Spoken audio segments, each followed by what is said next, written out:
Sur SOS Docteur TV, et vous avez raison, que dire par rapport à l'émission du jour, deux grandes fenêtres qui vont être ouvertes. La première d'abord consacrée au tennis avec le Togo qui décroche son strapontin pour le tour 2 des barrages de cette compétition. Nous parlons bien sûr de la Coupe Davis. Nous parlons également du congrès électif de la Fédération togolaise de football, le colonel Guy Kossi Akpovi, reconduit pour un mandat de 4 ans, le troisième de suite. Et que dire de l'affiche qui, oui, pour l'instant cristallise les attentions en ce qui concerne le match de la deuxième division de football à Gaza contre l'étoile filante à suivre cet après-midi. La deuxième fenêtre, vous la connaissez, elle est dévolue à la Coupe d'Afrique des Nations Zoomcan avec les analyses des matchs des quarts de finale, les projections sur les demi, l'interview ou l'entretien de Zoomcan, sans oublier également le micro-trottoir. Toutes ces séquences prévues dans votre seconde partie de l'émission que vous suivez sur le numéro 274 et qui sont mieux placés pour en parler avec moi ce soir. Deux journalistes et pas des moindres, Etiavi Tengue de New World TV et puis Adélaïté de csportinfo.tg, sans oublier Louis Segbeaya qui n'est autre que le directeur technique de la Fédération togolaise de tennis. Voilà pour le menu. Le décor il est planté. Merci de faire confiance à notre équipe. Première partie, c'est tout de suite.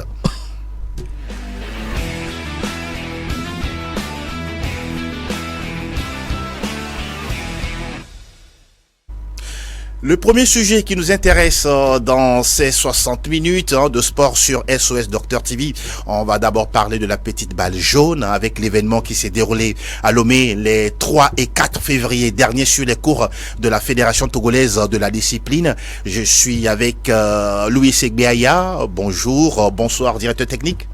Bonsoir, bonjour à tout le monde et à tous les sportifs qui nous regardent et bonjour à Angelo. Comment vous vous sentez aujourd'hui ?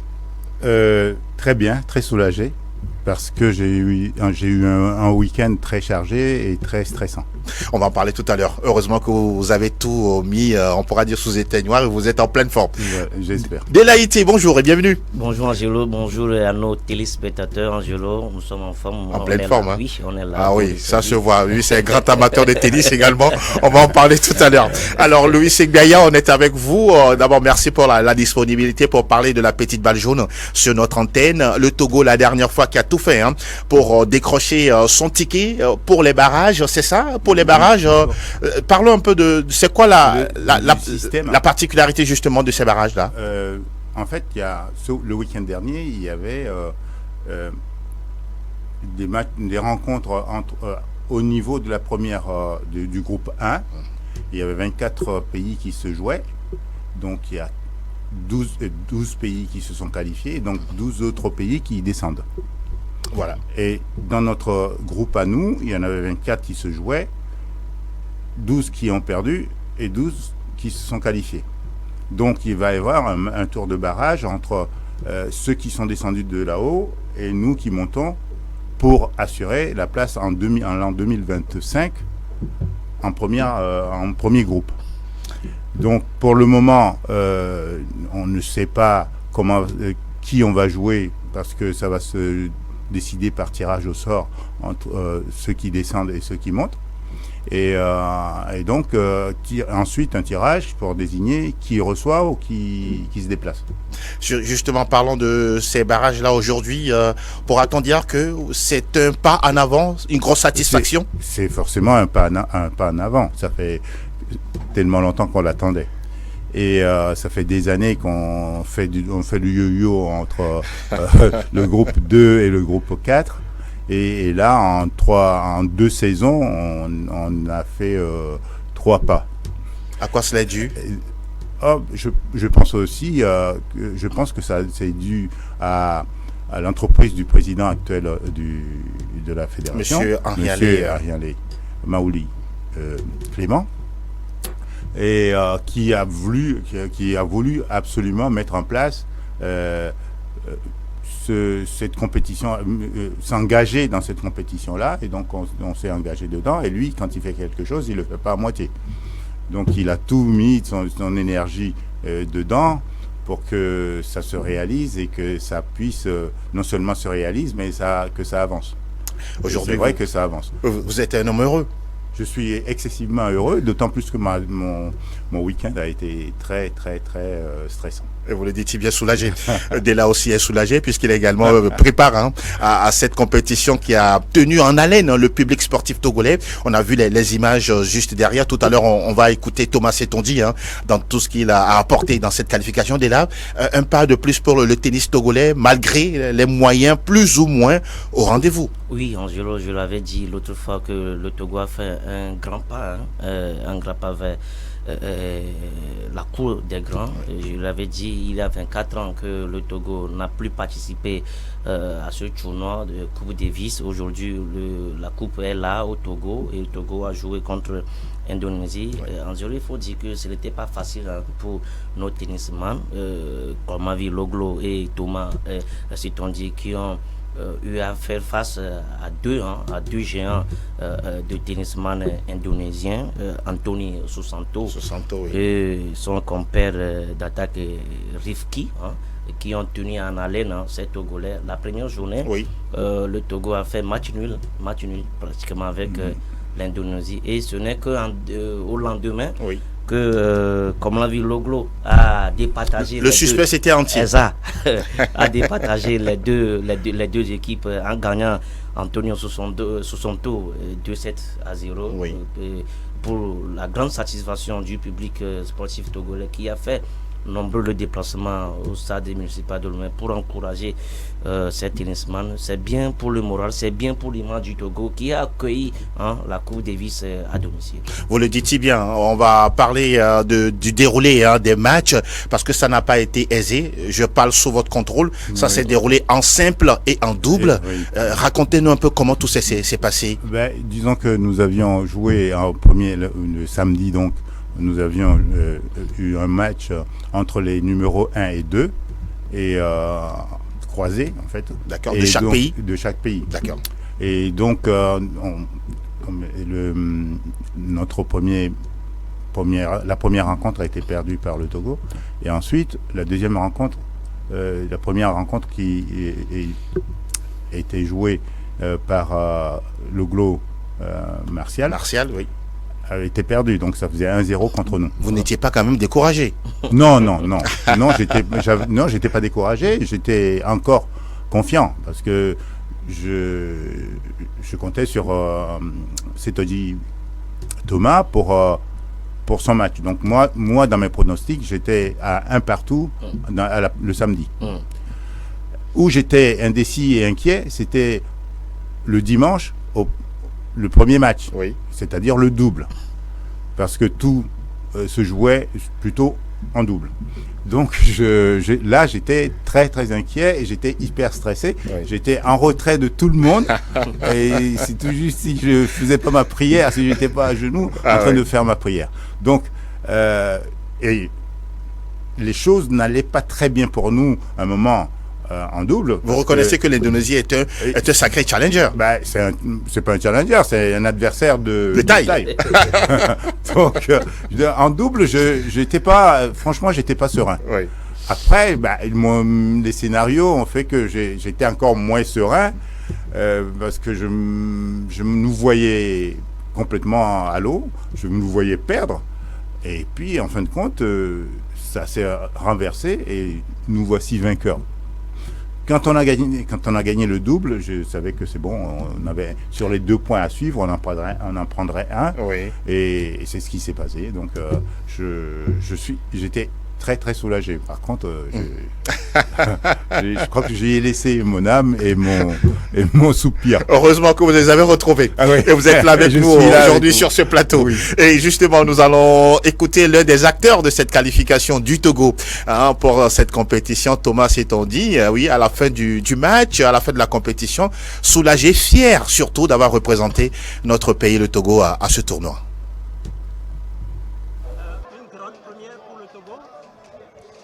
Première, c'est ce qu'on attend depuis plus de 20 ans, donc c'est énormément de fierté, surtout avec la manière dont ça s'est produit. La journée, je ne sais pas quelle heure il doit être peut-être 17h, 17h30. On a commencé à 10h, on a fait un premier match en 3-7 qui a duré très longtemps, qui nous a pris beaucoup de jus. Et derrière notre capitaine qui conclut pour finir 3-2 d'une très belle manière, on est très content aujourd'hui. scénario pour le tennis togolais? Oui, je pense, et c'est très bien pour l'image pour les jeunes voilà, qui s'entraînent tous les jours ici. Il y a eu un nouveau centre de créé il y a quelques mois, donc il y avait des tournois qui ont été joués, des juniors, donc c'est déjà bien pour les petits, mais de voir que les grands font des résultats et qu'il y a une bonne ambiance, que vraiment il y a un engouement qui provient de ça, je pense que ça les aide et ça leur donne encore plus d'énergie pour s'entraîner tous les jours. Oui, et la suite maintenant, comment vous voyez la suite? Comment vous voyez le tennis togolais pour les jours à venir? Je pense qu'on va être en fête déjà ce soir et pendant quelques jours. Et comment je vois le tennis togolais, on va avoir une deuxième rencontre fin d'année, septembre logiquement, ou fin août. Et voilà, je pense que ça va créer d'autres opportunités pour les joueurs locaux. Et c'est un grand plaisir d'appartenir à cette génération. Alors là où Martial a fauté, vous avez réussi là-bas. Là où vous avez réussi, Martial, il a fauté là-bas. Comment expliquer cette alchimie? C'est la 3e année et c'est à chaque fois comme ça. Quand lui perd, moi je gagne. Et derrière, en double, on s'en sort à chaque fois. C'était la même l'année dernière, l'année d'avant, avec le même score à chaque fois en double. Donc non, dès qu'il y en a un qui est un peu moins dedans, l'autre l'aide. Et voilà, c'est comme ça, c'est le Togo, c'est l'Afrique. Merci. La dernière question, est-ce que vous êtes content de vous-même, de vos prestations, vous êtes content de l'équipe togolaise, de la fédération? Bien sûr, je suis très content. Je suis un peu frustré de mon simple aujourd'hui. Voilà, j'ai pas pu me donner comme je l'aurais voulu, mais le principal c'est qu'on gagne et voilà, je suis très heureux aujourd'hui. Merci. À l'instant, on pourra dire Thomas Sotondi. C'est Toji, Oui, c'est bon. C'est-à-dire? Oui, c'est-à-dire qu'aujourd'hui, on le sent tellement soulagé. Hein. Ben, tout le monde est soulagé. Il n'y a pas que Thomas, mais tout le monde est soulagé. Les spectateurs qui sont venus nombreux sont soulagés, ont été soulagés et sont bien rentrés, sont rentrés chez eux le cœur en joie. Moi, je suis soulagé. Et sûrement, tous les joueurs, hein, de toute façon, l'explosion de joie l'a démontré. Et donc, même son visage le montre. Hein. Si. Son visage. Ben oui, c'est vrai. Donc, je pense que c'est un très bel événement oui.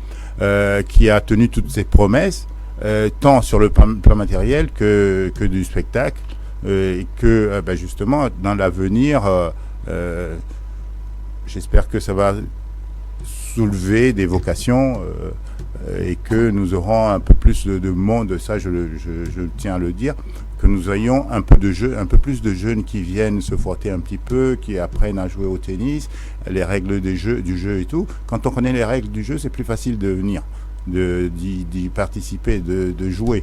Et donc, qui viennent et qui agrandissent nos rangs pour qu'il y ait une concurrence de pratiques et de pratiquants pour que le tennis puisse évoluer et nous fasse toujours vibrer. On va parler de la perspective de 2024. Aujourd'hui... 2025. Oui, 2025. Oui. Bon, si vous voulez, à partir d'aujourd'hui jusqu'à 2025, qu'est-ce qui se met en place au niveau de la DTN? Je veux d'abord mettre en priorité la préparation pour le match de barrage qu'on va avoir, qui est bientôt. Hein, on parle de septembre. Ouais, septembre, d'accord. Ça va vite arriver. Ah oui, tout de suite. Oui. Donc, je dois voir avec la fédération et donc le président aussi pour mettre en place cette préparation-là. Oui. Et ensuite, je pense qu'on va s'adresser davantage à l'intérieur du pays pour faire évoluer les choses, aider les clubs à encadrer des jeunes et sortir des jeunes et pouvoir sortir des jeunes qui viendront grandir les rangs des pratiquants. D'accord. Donc, ça va être ça dans l'avenir. J'espère que nous aurons suffisamment de soutien parce que on parle de ça, mais on parle de moyens financiers en même temps.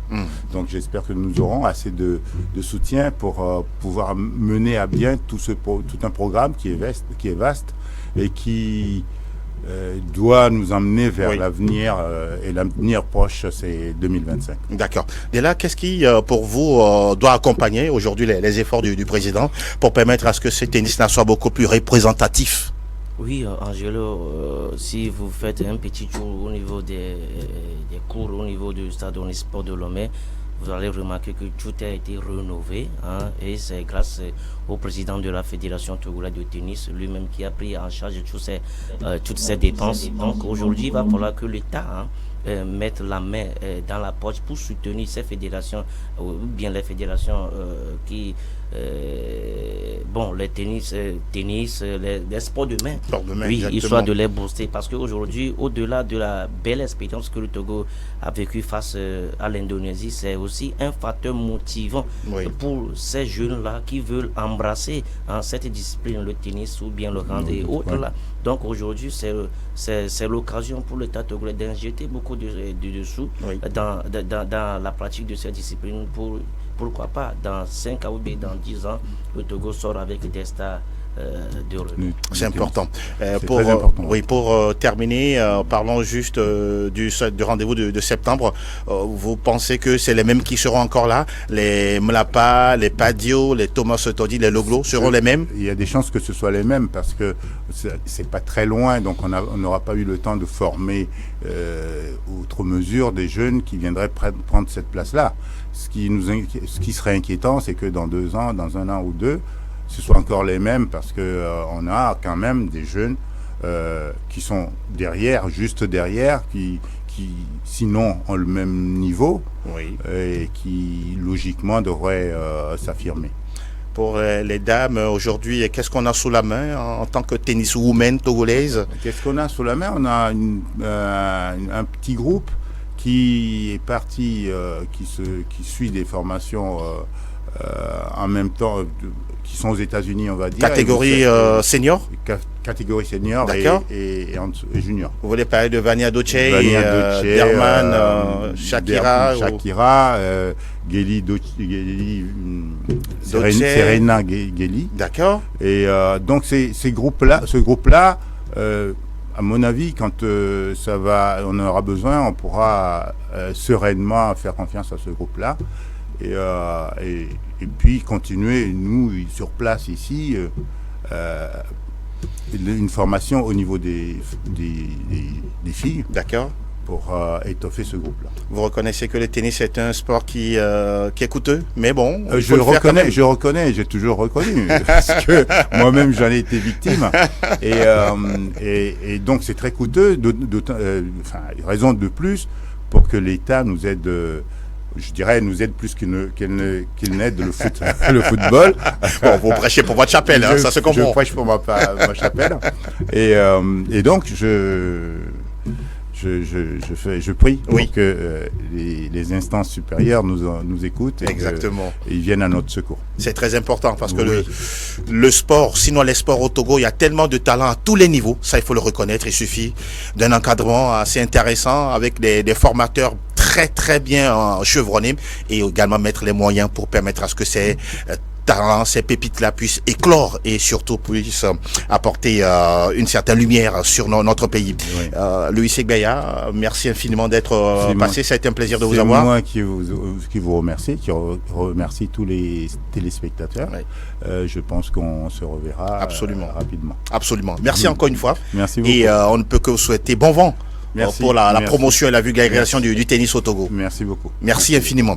Merci. Et on va poursuivre cette émission. Désormais, on va ouvrir le volet football pour parler du congrès électif à la Fédération togolaise de football. Le colonel Guy Kossi Akpovi reconduit pour un mandat de 4 ans, sinon un 3e de suite. Dès là, la dernière fois, nous étions ensemble du côté dans un grand hôtel de la place pour suivre cette élection, qui est passée comme une lettre à la poste. C'était évident, il n'y avait pas de surprise. C'est comme un couteau dans une beurre. Tout est passé très vite.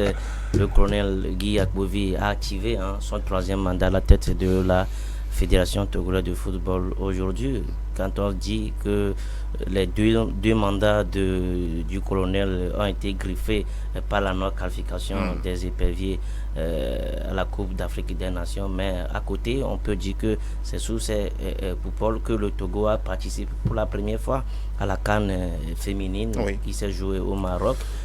C'est sûr, hein, c'est sa vision ou bien sa direction qu'on n'a pas eu vent, hein, des problèmes de primes, problèmes de maillot, problèmes d'équipement et autres là. Aujourd'hui, hein, le ballon a roulé. Quoi qu'on dise, le football a repris, la D1, la D2, le championnat féminin. Donc aujourd'hui, le troisième mandat du colonel Akovi constitue un nouveau défi parce qu'aujourd'hui, il sait ce que l'attend. Professionnaliser tout simplement le football togolais, amener le football à un certain niveau, fait en toute sorte que le Togo soit à la CAN 2025 parce que ça fait 2 fois d'affilée que le Togo n'y est pas. Aujourd'hui, beaucoup de responsabilités l'incombent. Je sais que c'est un grand homme. Il a déjà fait la part des choses, ce qui a marché, ce qui n'a pas marché. Il a déjà tiré les conclusions, mais il est devant le fait accompli et je crois qu'il va agir bientôt. Et voilà, c'est ce qu'on peut retenir en tout cas pour ce mandat-là. Pour vous, c'est quoi les défis selon vous? Oui, organiser la formation à la base parce qu'aujourd'hui, la formation des jeunes constitue aujourd'hui un véritable moteur, hein, dans l'éclosion des talents. Vous n'êtes pas sans savoir que le Sénégal, après certaines années, ils se sont reculés. Ils sont partis former les jeunes. Aujourd'hui, on a vu une pléthore des joueurs sénégalais dans les équipes en Europe, dans les centres de formation en Europe, qui fait la fierté de la sélection nationale. Donc aujourd'hui, le colonel doit embrasser ce secteur, aller à la formation des jeunes, organiser le championnat des jeunes et organiser aussi en bonne et due forme le championnat féminin parce que le championnat qu'on a organisé c'est sur 1 mois, 2 mois, ce n'est pas nickel. Organiser aussi le championnat D2 féminin ailleurs, ça se fait. Donc aujourd'hui, et restructurer le football, les équipes nationales, toutes catégories, du U17 jusqu'au senior, pour qu'on parle aussi, hein, du Togo sur l'échiquier international. C'est très important parce que ces défis sont tellement colossaux au niveau de la Fédération togolaise de football et on attend simplement ce qu'il va advenir, hein, du mandat. Nous parlons d'un 3e mandat de suite, c'est de 2024 à 2028 et sûrement, comme vous l'avez dit, hein, il sait de quoi il s'agira pour permettre à ce que ce football-là puisse évoluer. Nous enchaînons avec le championnat de D2 de football avec un match choc aujourd'hui avec la complicité de la régie. On pourra voir si possible le graphique des matchs au programme et pas des moindres, hein. Il y a un choc qui nous attend, c'est un choc au sommet, sinon le premier contre le deuxième, le premier qui se déplace chez le deuxième, à Gaza, qui joue contre l'étoile filante Agbossime. Ça sera un grand choc de la capitale. Tony Agbessi, le coach d'Agaza, l'avait lancé l'autre fois face à la JCA, qu'il comptait, hein, sur l'engagement et le dénouement de Saint-Paulin pour contrecarrer tout simplement le bloc étoiliste. Vous n'êtes pas sans savoir que si on parle d'Agaza étoile filante, ce sont deux clubs historiques, identitaires de la ville de Lomé. Aujourd'hui, si étoile filante a pratiquement les 2 pieds joints au play-off. Le contraire pour Agaza. Agaza doit gagner cet après-midi, histoire d'assurer tout simplement sa qualification pour les play-offs. Donc une victoire est impérative pour les Scorpions noirs de Tokoin.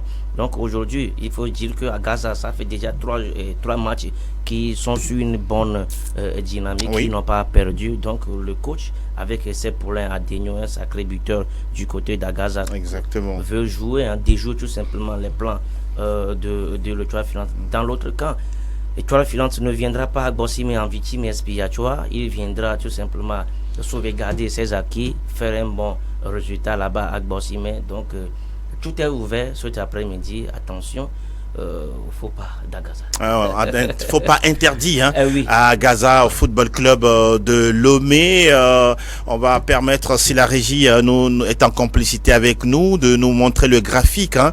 Sinon, on va passer à autre chose. Le graphique qui nous montre les affiches, hein, des matchs prévus pour cette 12e journée.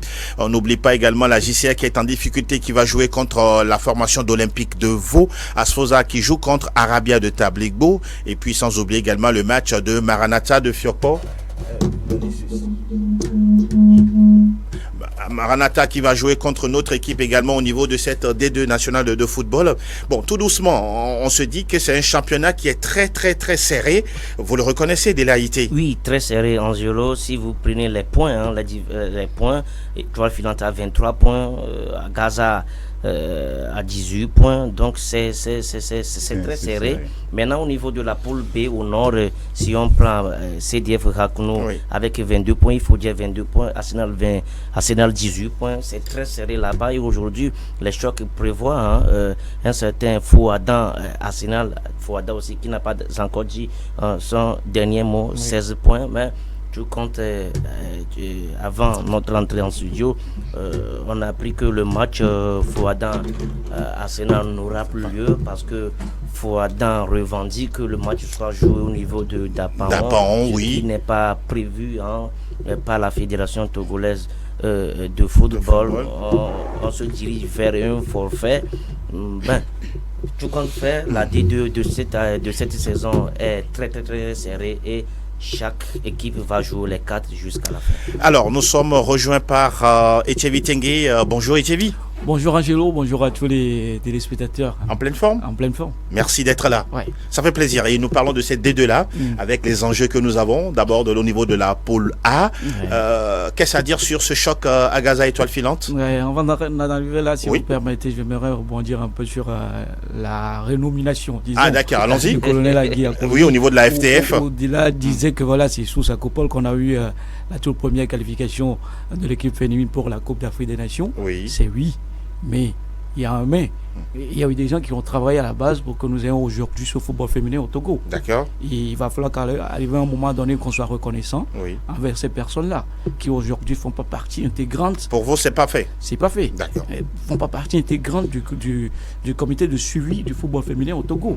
Et ça, il ne faut pas voiler la face. C'est très important d'être reconnaissant dans la vie, dit-on. Absolument. Il n'est pas allé entre-temps de problèmes de maillot. Nos équipements aujourd'hui au niveau des équipes nationales, c'est pas ça. Bon, avant il y avait des crises ou des scandales, peut-être aujourd'hui pour lui il y a une certaine accalmie. Il y a beaucoup de paramètres qui n'ont pas été tout à fait résolus sur ce côté-là. Bon, peut-être avec ce troisième mandat, bon, les choses vont entrer dans l'ordre. C'était toujours les mêmes chansons, on fera tel, on fera ceci, et arrivé à un moment donné, on se dit, qu'est-ce qu'ils font? Vivement que cette fois-ci, ils prennent conscience comme quoi le football togolais traîne. D'accord. C'est pas parce qu'on a un championnat régulier qu'on dit que voilà. Ça ne suffit pas. Ça suffit pas. Ce football togolais ne vit pas du tout. Il va falloir qu'on essaye d'avancer. Et quand on parle d'avancement, il faut mettre tout ce qu'il faut en place par le concours de l'État qui fait quand même son absolument, mieux. Donc, bonne chance. Que des nouvelles têtes qui viennent. Sache que voilà, ils ont une mission où il faut à la fin un très bon bilan. Et surtout ça. Oui. D'accord. Et laisser de bonnes choses pour la suite. Oui. Revenons sur le choc à Gaza Étoile Filante. Le choc à Gaza Étoile Filante, c'est le mano à mano, même s'il y a un écart de différence au niveau des points. Aujourd'hui, l'Étoile Filante, ils ont commencé timidement le championnat. Avec Ben Adiakwa qui a fait son retour, son comeback au niveau de cette équipe-là, on sent en même temps qu'il y a un travail qui se fait, mais reste. Alors, vous revoyez un tout petit la tactique mise en place par ces coachs-là. D'accord. Parce qu'aujourd'hui, ça peine au niveau de ces deux équipes. Pour vous, ça tangue, c'est pas vraiment ça? C'est pas vraiment ça. Quand on prend l'équipe tout entière de l'Étoile Filante, il n'y a pas ce buteur-là. Alors que c'est quand on est en championnat, il faut un buteur. Qui porte l'équipe. Qui porte l'équipe. Aujourd'hui, on n'a pas trop dans cette équipe de l'Étoile Filante. On a eu entre-temps l'expérimenté Dobaté Junior qui a fait son retour dans cette équipe.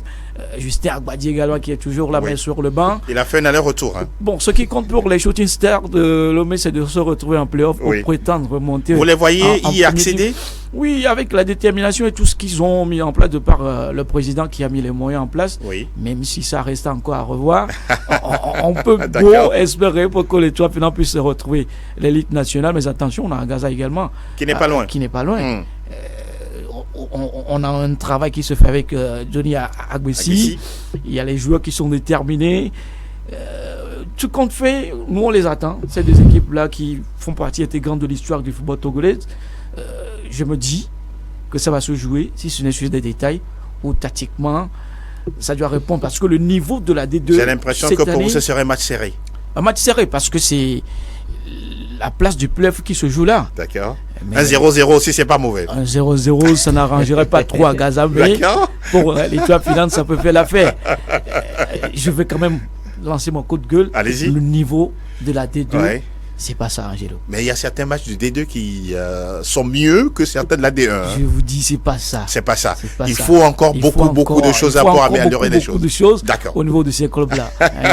On Vous le dites espère. si bien. On Vous espère. le dites si bien. On espère vraiment. Et on revient encore une fois sur le graphique, hein, sur cette 12e journée. On parlait tout à l'heure de ce match-là sur le terrain de Bossimé entre Agaza et l'Étoile filante de Lomé. On rappelle également que la JCA, qui est en panne de victoire, va jouer contre Olympique de Vaud. Attention, Jamilou Ngouababa est en danger hein, sur le banc de la JCA. Ange FC de Ngotier est en déplacement à Blogamé pour y défier Asfozap. Et puis Maranatha joue à la maison contre Arabia. Et ce mercredi, Fouadan de Dapon joue contre la formation d'Arsenal FC de Cara. On vous le disait tout à l'heure. Hein. Fouadan qui n'est pas du tout content de la programmation en aller et au retour du match de leur équipe sur le terrain de Cara. Ils sont pas du tout contents. Agoua qui va jouer à la maison à Sokodé contre Sarah FC. Puis la suite et fin de cette 12e journée, ce sera jeudi. Tchaoudjo Athletic Club qui accueille Ifo Djed Tapamé, deuxième au classement.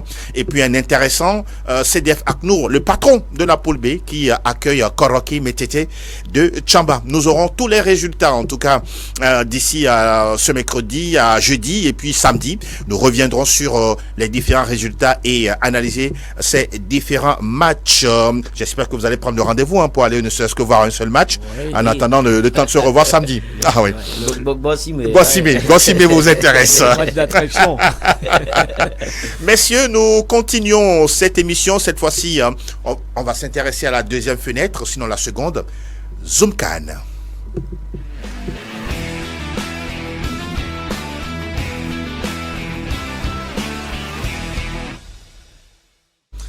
Il s'agit bien de la Coupe d'Afrique des Nations hein, qui se déroule toujours du côté de la Côte d'Ivoire, c'est le pays hôte. Hein, et tout doucement, on s'achemine vers la finale, mais bien avant, il y a des matchs de demi-finale qui se disputent cet après-midi. Mais avant également, on parle des quarts de finale où on a vu des matchs intéressants.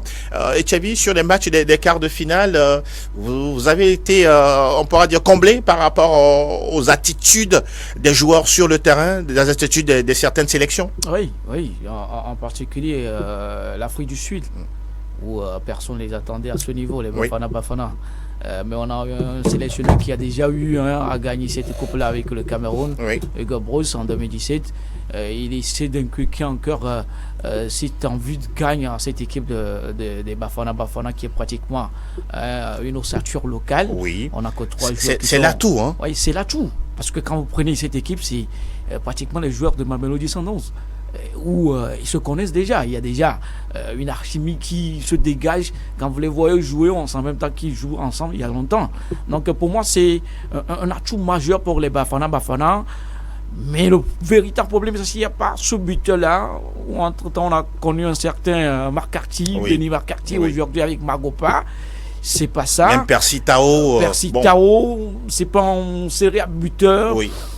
Pour moi, il n'est pas tout à fait en forme, mais avec son expérience, il apporte en plus à cette sélection. Exactement. C'est l'équipe surprise pour moi. D'accord, pour ces quarts de finale. Pour ces quarts de finale, où ils sont actuellement en demi-finale. Exactement. Ben, on peut quand même espérer. Oui. Pourquoi pas une surprise également au niveau des Bafana. La Côte d'Ivoire, le Nigeria, pour vous, c'est normal, c'est logique? Non, pas tout à fait logique. Tout comme la RD Congo. Où on n'attendait pas du tout les éléphants qui sont pratiquement. Ils ne vous diront pas ça. Hein? Non.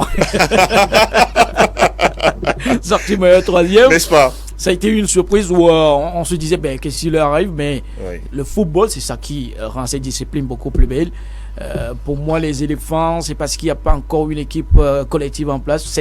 Il y a des joueurs individuellement qui sont très costauds, avec beaucoup plus de place titulaire dans le club. D'accord. Mais ça ne suffit pas quand on est en sélection. Quand on revient en sélection, il faut se transcender et jouer comme si de rien n'était. Et on a senti ça avec un Esfaï qui a transmis cette expérience-là. Je me dis quelque part avec Côte d'Ivoire, ça restera après tout une équipe qui, pour moi, est en train de surprendre parce qu'on retrouve beaucoup plus d'implication au niveau de ces joueurs-là, ce qui manquait avec Gassé. Gassé à l'époque. La RD Congo qui est là, le Nigeria de Victor Osimhen est là. Oui, la RDC qui était mal embarquée au départ, il n'a pas fait un bon résultat lors des phases de poule. Mais Exactement, 3 matchs nuls. Hein. 3 matchs nuls. Qui est arrivé à écarter l'Égypte. Oui. Et aujourd'hui, cette formation se trouve en demi-finale, va jouer contre la Côte d'Ivoire. C'est bien pour Desabre, Sébastien Desabre, qui est en train d'imprimer sa marque sur l'équipe, parce que RDC, les joueurs, les Léopards, ce n'est pas une fougue de guerre, mais qui sont en train, à chaque match, de faire valoir leur potentiel. Ils font juste ce qu'il faut. Hein. Il fait juste ce qu'il faut pour limiter les casses, histoire de peu importe la manière de jouer, l'essentiel que cette formation gagne. Aujourd'hui, Desabre l'avait dit hier en conférence de presse, si ils n'arrivent pas à se qualifier pour la finale, c'est une grande déception pour eux. Donc ils vont faire tout possible pour aller chercher cette formation ivoirienne dans leur base. À côté, MS Fayot aussi, qui dit que depuis le début de cette compétition, ils ont subi tout simplement le jeu. À eux maintenant d'empater le jeu, d'aller chercher c'est le pas d'imprimer le tempo et le rythme sur le jeu, marqué, pourquoi pas au début. Là, vous faites déjà une projection sur les demi-finales. Restons sur les quarts de finale. Et on a parlé tout à l'heure de la RD Congo. Parlons maintenant également du Nigeria, qui est en demi-finale. Oui. Mine de rien, le Nigeria est là. Hein. Oui, on a dit, le Nigeria qui n'a pas fait une bonne préparation l'autre fois à Abu Dhabi. Aujourd'hui, le Nigeria, après son match nul à Madiopoul, a fait son possible. Il a éliminé pas mal de nations, notamment l'Angola en quart de finale. Aujourd'hui, le Nigeria est en demi-finale. Ils n'ont rien à perdre. Ils vont chercher à aller se hisser en demi-finale. L'autre fois, face à l'Angola, ils ont eu une batterie d'occasions qu'ils ont vendagées. Et puis le second but de Victor Osimhen qui a été refusé in extremis par Lava. Il était en enjeu. Donc aujourd'hui le Nigeria est en pôle position, fait partie des favoris pour remporter. Le Nigeria n'est pas si flamboyant que ça. On a connu une équipe qui a eu du mal à se sortir dans les phases de poule. Aujourd'hui ils sont au niveau des demi-finales. Vous les sentez beaucoup plus responsables concernés par la compétition? Oui, beaucoup plus responsables concernés parce que les joueurs, il y en a. D'accord. C'est pas les joueurs qui manquent. Quand vous avez un certain Ademola Lookman, d'Atalanta Vega, Simon, c'est quand même des joueurs qui apportent ce surplus offensif-là. Mais le véritable problème du Nigeria, c'est au niveau du milieu de terrain. D'accord. On a Osimhen qui aujourd'hui ne marque pas trop. Il faut une équipe pour Osimhen de marquer. Très important. On reste avec vous pour parler des affiches des demi-finales. N'oublions pas que c'est 4 sélections qui ont au moins une fois remporté la CAN. Vous savez de quoi je parle. D'abord, ce match-là prévu à 17h entre le Nigeria et l'Afrique du Sud. Un match 100% entre anglophones. J'ai envie de dire, quand je vois dans vos yeux, comme quoi le Nigeria n'est pas favori. Oui, c'est vrai. Oui, c'est logique.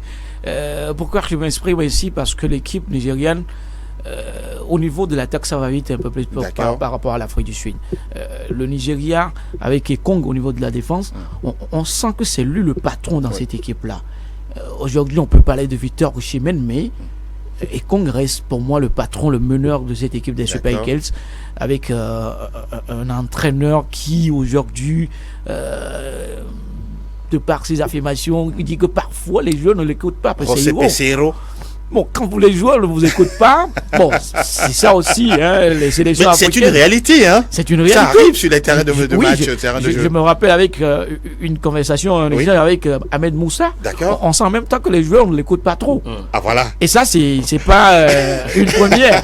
Donc, ça va se jouer tactiquement. Mais je mise sur le Niger. Pourquoi? Parce que sur les côtés, certes, on a Ayena qui lâche pas vite les ballons, qui est très très lent, mais qui arrive à tenir défensivement.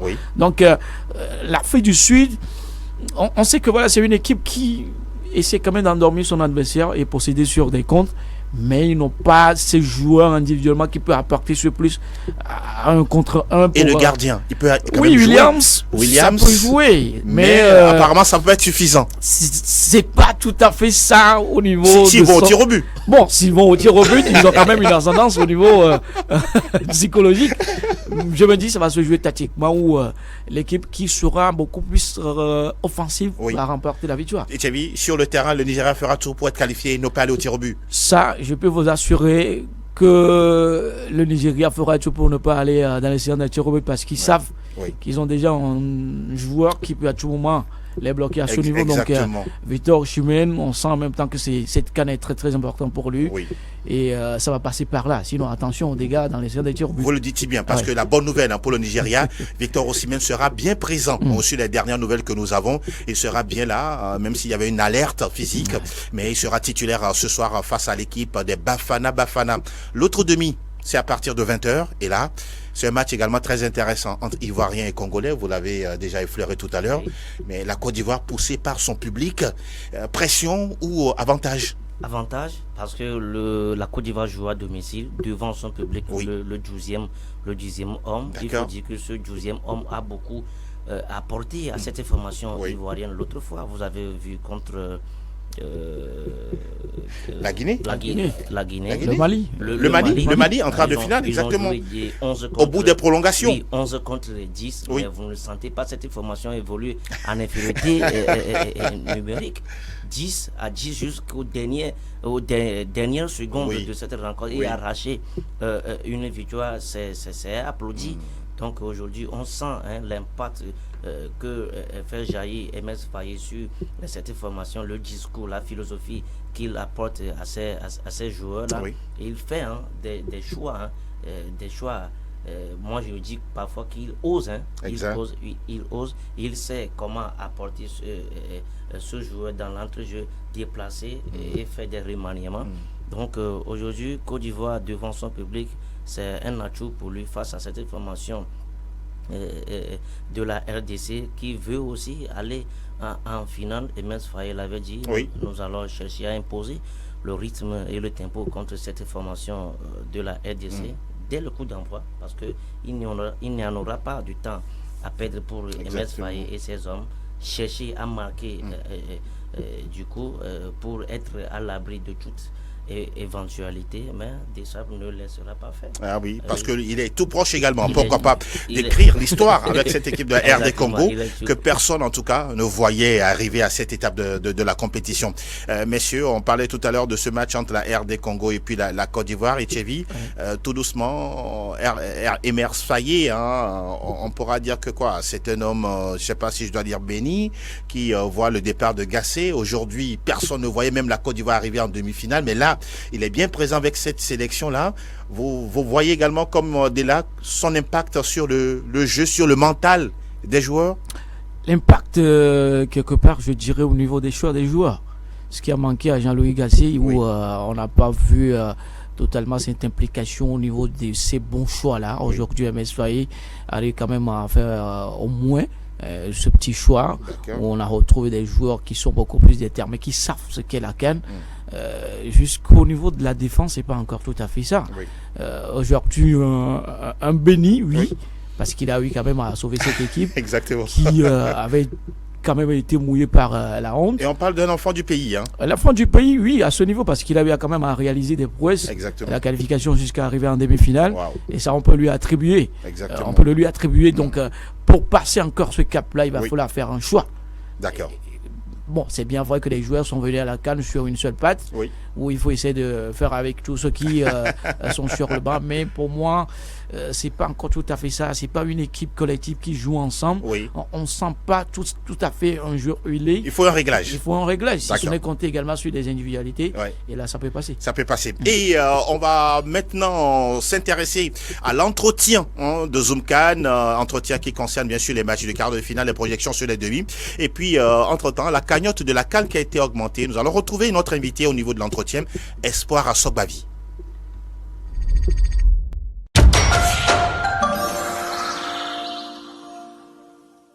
D'abord, c'était des quarts de finale qui n'étaient pas attendus. puisque pratiquement tous les favoris historiques sont partis. Donc on a retrouvé de nouvelles équipes comme l'Angola, comme la RDC qui fait son retour dans le gotha du football africain, mais on avait quand même deux habitués historiques qui sont la Côte d'Ivoire et le Nigeria. Bon, c'est des quarts de finale qui n'étaient pas attendus, mais qui ont quand même été des quarts de finale de très grande valeur. Hein. On a vu d'un côté un éternel Côte d'Ivoire-Mali qui a failli d'une façon ou d'une autre basculer du côté des Maliens, mais comme d'habitude, le miracle a fait son bout de chemin et les Ivoiriens ont gagné.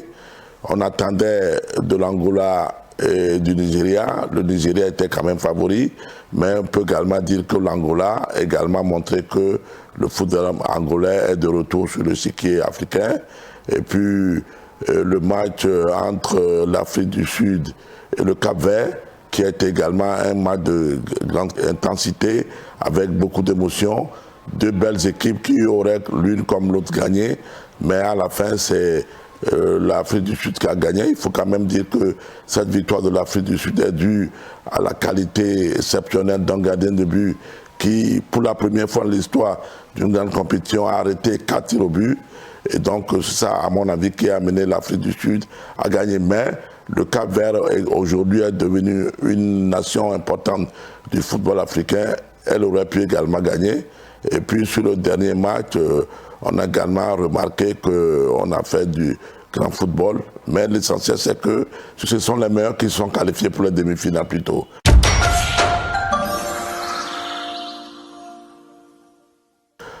Nigeria, Afrique du Sud, bon, on dirait que le Nigeria est à mon avis favori. Mais compte tenu de ce que l'Afrique du Sud a montré dans le jeu, la qualité du jeu, une solidarité d'équipe, un collectif d'équipe, avec un gardien de très grande qualité, je crois que même si le Nigeria est favori, l'Afrique du Sud également peut dire son mot. Bon, sur le second match, souvent l'histoire a montré que les matchs entre comment dirais-je, la Côte d'Ivoire et la RDC ont toujours des matchs épiques, et que quand on fait l'histoire de ces matchs-là, la plupart du temps c'est la Côte d'Ivoire qui gagne, mais il faut dire que le RDC a montré pendant cette éliminatoire-là, il faut dire que c'est un match qui promet, mais on attend à mon avis peut-être encore un miracle de la Côte d'Ivoire, parce que la Côte d'Ivoire a quand même des joueurs de très bonne qualité. La Côte d'Ivoire a montré qu'elle a des ressources mentales et que souvent à la fin du match c'est lui qui gagne. Donc on attend, moi le favori c'est la Côte d'Ivoire, mais attention, la RDC également son mot à dire.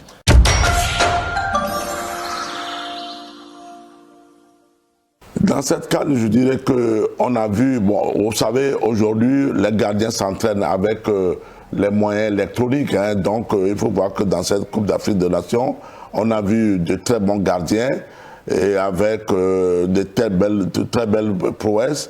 Je pense que dans l'ensemble, les gardiens ont été bons. Peut-être le gardien de la Tanzanie et peut-être même que le gardien du Nigeria également, mais dans l'ensemble, les gardiens ont fait de très bonnes choses, ont même arrêté des pénaltys, et également même le match Afrique du Sud, Cap-Vert a montré que les gardiens sont de très bonne qualité, puisque les deux gardiens ont fait de très bonnes prouesses, et même pendant longtemps ont retardé les séances d'une victoire d'un côté comme de l'autre.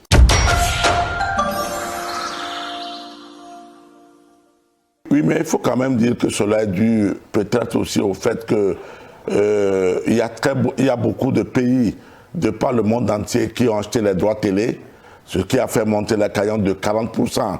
Donc, ce que le président de la CAF a dit, c'est que le premier aura pratiquement 4 milliards 200 millions, le second aura droit à 2 milliards quelque chose. Donc, à cause des droits télé, à cause de la publicité, à cause également de beaucoup de sponsors. Hein. La CAF a eu pour cette Coupe d'Afrique des Nations 16 sponsors. C'est une première. C'est une grande première, ce qui ne s'est jamais passé donc, à cause du fait qu'il y a beaucoup de sponsors, il y a le droit télé a augmenté, la publicité également, la billetterie. Il était tout à fait normal pour encourager les équipes nationales africaines à investir dans le développement du football dans leur pays. La CAF était obligée d'augmenter la cagnotte et permettre également que les équipes nationales, non seulement les clubs de ces différentes fédérations, puissent avoir les moyens pour faire développer le football sur le continent. Vous appréciez cela? Ah oui, absolument. Absolument, c'est une très bonne chose. Et cela, si les fédérations en font une bonne prestation, le football africain, de par la cagnotte qui va être distribuée, va faire que le football sur le continent va se développer davantage.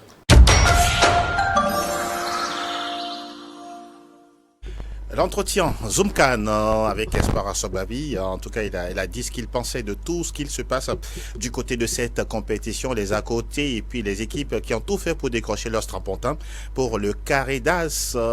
Avant d'aller regarder ce micro-trottoir sur les supporters ivoiriens, et tu as 30 secondes, cette canne-là, le niveau, selon vous?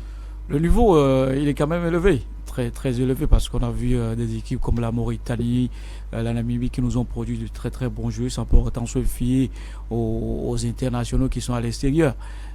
Ça montre à suffisance qu'il y a un travail qui se fait au niveau des championnats locaux, disons. Pour moi, il va falloir qu'on investisse beaucoup plus sur la formation, parce que partant de là, on peut retrouver des équipes au haut niveau avec un niveau du football très élevé pour l'Afrique. Et surtout concurrencer, pourquoi? Parce qu'il se fait ailleurs. Dès là, sur le niveau de la compétition de cette édition, la barre a été mise très très très haute. On a vu ces différentes équipes, Mozambique, Tanzanie, Namibie, Mauritanie, qui a surpris un Tchoudin. Ils ont prouvé qu'on peut compter sur eux dans l'avenir. Je crois que la CAN 2025 au Maroc sera un peu très coriace que celle de la Côte d'Ivoire. Et nous aussi, nous avons besoin d'y être, travailler, mais justement, c'est par le travail qu'on va y arriver. On a fait également une descente sur le terrain, histoire d'aller rencontrer certains supporters ivoiriens, toujours très enthousiastes et on pourra dire très excités par rapport à la rencontre contre la RD Congo. Suivons plutôt. Match contre Mali, Côte d'Ivoire, ça a été un peu difficile, mais on s'en sortit quand même. Parce que auparavant, personne n'imaginait qu'on en est arrivé là. Match contre Sénégal, personne n'imaginait qu'on allait battre le Sénégal. Mais par la grâce d'Allah, nous avons réussi à battre le Sénégal. Et autour des Maliens, il y a des Maliens qui disaient que la Côte d'Ivoire, ils vont faire 3-0. Il y a d'autres qui disaient qu'ils vont nous faire 2-1. Mais par la grâce d'Allah, le 2-1 s'est retourné contre eux. Donc aujourd'hui, nous avançons et on remercie le bon Dieu pour cela. Le secret, c'est dans la main d'Allah. Parce que le Mali n'a jamais gagné la Côte d'Ivoire dans les compétitions. Donc c'est comme c'est une règle. C'est comme c'est une règle qui avait suivi. Donc on sait que nous sommes fiers de notre équipe. On est fiers de notre équipe et on a confiance en notre équipe, on a confiance en nous et on a confiance en Dieu. On sait que la CAN là va rester chez nous. Inch'Allah, par la grâce d'Allah, ça va rester chez nous. La RD Congo, c'est possible? Oui, la RD Congo, bon, c'est possible. Puisque on a gagné le Sénégal, personne n'imaginait. Et on est venu, on a gagné le Mali, personne n'imaginait. Qu'est-ce qui prouve que le Congo, on ne peut même pas faire 5-0? C'est possible qu'on peut faire 5-0. Donc c'est la Côte d'Ivoire qui gagne. Nous sommes derrière les éléphants. Nous sommes derrière les éléphants. Et on tient à remercier aussi le président togolais, Faure Gnassingbé. Et on les remercie pour tout ce qu'il fait pour les étrangers au Togo ici. On les remercie pour ça. Donc nous aussi, nous allons dire vive le Togo et vive la nation togolaise aussi. Et vive aussi la Côte d'Ivoire et vive les éléphants. Super, c'est bon. Dans un premier temps, nous vous disons merci. Nous disons merci à la nation togolaise pour le soutien qu'ils apportent aux éléphants de Côte d'Ivoire. Parce que nous étant ici, nous sommes très contents et très satisfaits de la nation togolaise, de tous les Togolais qui soutiennent la CAN depuis chez eux. Et remercier vous les journalistes qui, n'est-ce pas, vous faites aussi un grand effort pour tout ce que vous faites pour la Côte d'Ivoire et la CAN, la réussite de la CAN. Je vous avais déjà dit, nous avons déjà la Coupe d'Afrique de l'organisation de la CAN qui est déjà reçue pour nous. Maintenant, il reste n'est-ce pas, aller de pas en pas jusqu'en finale pour pouvoir, n'est-ce pas, remporter la CAN. Comme on le dit bien, la CAN c'est chez nous, elle reste chez nous. Donc concernant le match de la RDC, bon, je pense que la RDC c'est une équipe, nous ne craignons pas la RDC. Quand on regarde en 2015, c'est la RDC que nous avons éliminé en demi-finale également et nous sommes partis en finale pour pouvoir remporter la CAN. Comme notre président de la République l'a dit, jamais 1 sans 2 et jamais 2 sans 3. Donc je pense que nous sommes bien partis et forcément la RDC va tomber et on ira jusqu'au loin et on remportera la CAN et la CAN restera chez nous. Je pense que Emile Faye, étant donné que lui-même il a été un ancien joueur des éléphants, je pense qu'il a eu cette expérience-là. Et ensuite, maintenant, aujourd'hui, c'est comme ceux qui sont avec, qui sont ses coéquipiers. Ce sont ses amis et ses frères. Donc je pense que lui aussi, il a une bonne formation. Étant donné que lui-même, il est né en France, il a à Nice et autres, tout ce qu'il a apporté dans le football européen, il connaît bien. Et nous avons été très contents n'est-ce pas, de la tactique qu'il a menée contre l'équipe malienne. Parce que n'eût été que son expérience, on n'allait pas arriver là. Donc il nous a apporté comment réussir. Moi, ça m'a fait rappeler un peu. Ça m'a fait rappeler en 2010 l'équipe de Barcelone face à l'Inter de Milan. L'Inter de Milan qui a joué à 10 contre 11 Barcelonais. Là où on a vu José Mourinho qui a ramené, n'est-ce pas, Samuel Eto'o et si possible dans le couloir, qui a fermé le couloir aux Barcelonais, qui a permis à l'Inter d'aller jusqu'à remporter la Ligue des Champions. Emes Faye a fait la même chose contre le Mali. Je pense que moi-même, j'ai pensé qu'il a dû passer un coup de fil à José Mourinho pour pouvoir avoir cette expérience. Je pense que Emes Faye mérite la confiance que la nation ivoirienne lui a donnée. Et il est très jeune, nous lui souhaitons bonne chance à ce qu'il est en train de faire. On pense que le bon Dieu tout-puissant lui guidera, n'est-ce pas, et ses pas, et jusqu'à ce qu'il nous amène la coupe pour pouvoir s'asseoir et pourquoi pas faire une grande carrière d'entraîneur. Merci. Merci beaucoup. Nos amis ivoiriens, en tout cas, toujours enthousiastes. Oui, moi j'adore. Naturellement, ça va de soi. Naturellement, les Ivoiriens qui ont toujours ce petit côté de chambrer un peu les adversaires. Et c'est sur le bon côté, bien sûr. Oui, donc absolument. nous sommes en football où tout est possible. On peut beau louer son équipe, mais ça reste un défi sur la pelouse. Il faut aller tout simplement se donner. En tout cas, je fais partie de ces supporters. Qui aiment chambrer les uns les autres. Alors, messieurs, tout doucement, on est arrivé à la fin de ce numéro. Etchevi, c'est votre première. Ça va, vous avez apprécié. Ça a été toujours un plaisir d'être à votre côté. C'est notre mission auquel on est quand même appelé.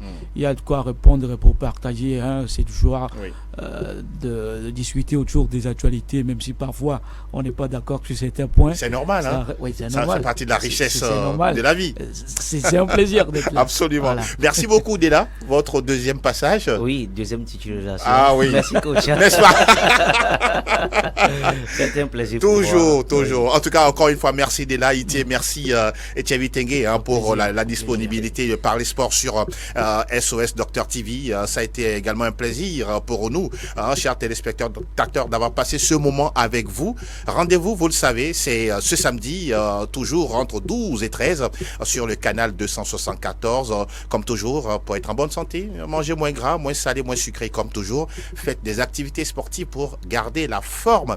Merci à toute l'équipe technique qui a été autour de la réalisation de cette émission, notamment Justin, Sylvain, Paolo, Juvenal, Fernand, sans oublier tous les autres. On se dit à samedi, à très bientôt.